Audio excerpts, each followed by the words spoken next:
I'm John Dauberstein, No-Till Farmer Senior Editor. We're here at Technology Days. Welcome to the latest edition of Conservation Ag Update.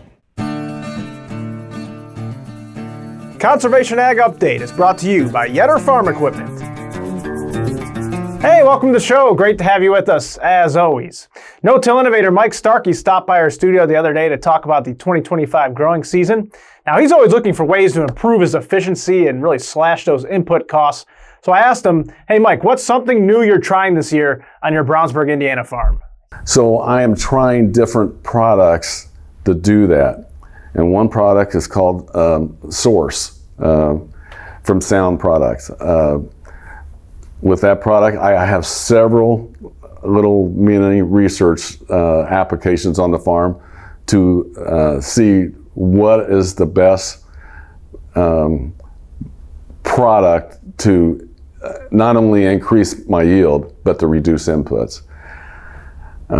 So that's the thing for me, because this weather has changed since I've been, starting farming. We got to manage the weather as best as we can.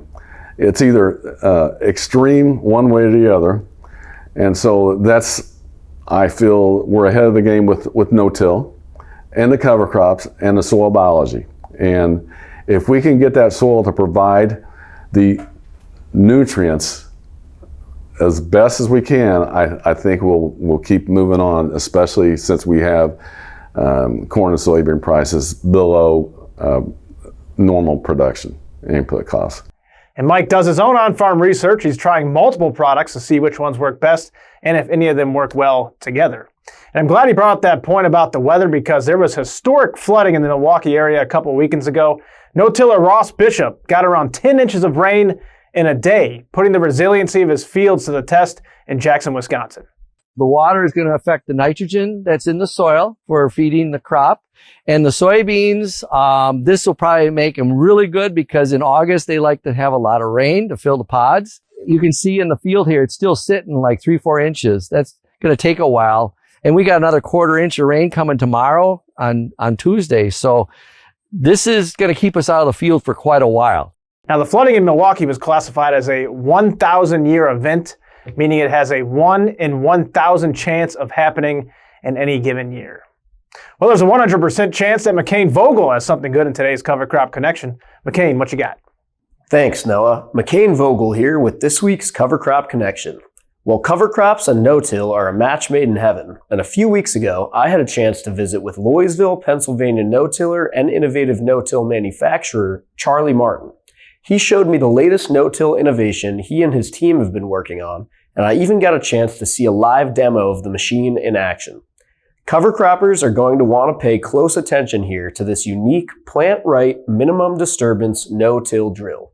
Here's Charlie in the field to explain some of the special features. So basically, it goes into the soil, allows the soil to bubble up along the side of the disc blade, so that keeps our row compaction pretty much non-existent.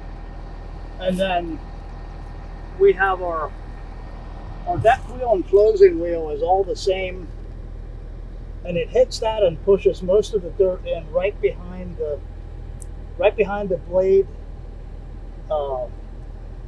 The seed is dropped out right in front of the seed farmer.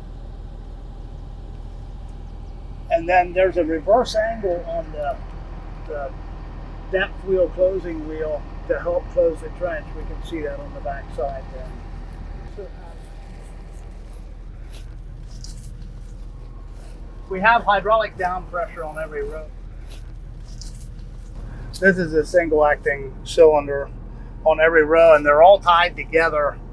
So we can set the pressure from 0 till we lift the machine up, which equals about 400 pounds of down pressure per row we can get till we get lift up. And we can also cut half the rows out and only put pressure on half of them, gives us 12-inch spacing. This is a 6-inch spacing drill. We have never built anything wider. We never had a request for it. 6-inch spacing seems to be what they want. Charlie also notes that this is a narrow transport machine that transports at just 8.5 feet going down the road. Well, that's all for this week's Cover Crop Connection. Until next time, I'm McCain Vogel. Back to you, Noah. All right, good stuff. Thank you very much, McCain. Well, while our friends in southeastern Wisconsin deal with flooding, Michael Thompson faces a different kind of challenge in Almena, Kansas. The Conservation Ag Operator Fellow had his fingers crossed for some timely rains when we visited him in late May, shortly after planting. It's been pretty dry since we planted. We've had a lot of windy days.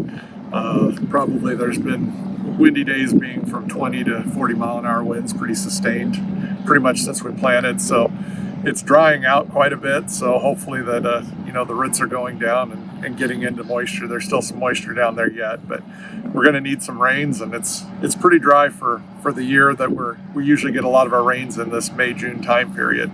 And so far in May, we haven't seen them, so we hope that a late May and early June is pretty wet. So basically, when we pull the stuff back, the top's pretty dry, as you can see, but you get down in there about 2-3 inches to where the corn's planted, and it's still wet enough that you can still get some moisture. I mean, it's not wet, but it's wet enough that we should keep going. So that's some of the benefits of having some cover, but still the wind eventually dries everything out. It doesn't seem to matter how much cover you have. So we still have a shot, but we're going to have timely rains throughout the growing season to have much, because we've only got a couple feet of profile moisture below. So our soil profile was very lacking coming into this crop. So Really looking forward to seeing how everything turns out during Thompson's presentation at the 2026 National No-Tillage Conference, January 6th through 9th in St. Louis.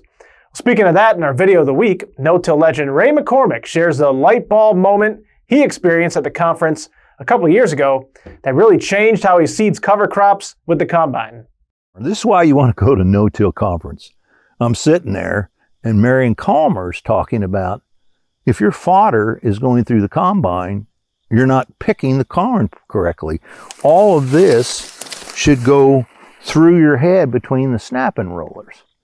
And then, so you see farmers picking corn, and there's all this material coming out their chopper, and you drive behind me and it's just flinging a leaf here and there. It's not hardly throwing anything out of the chopper.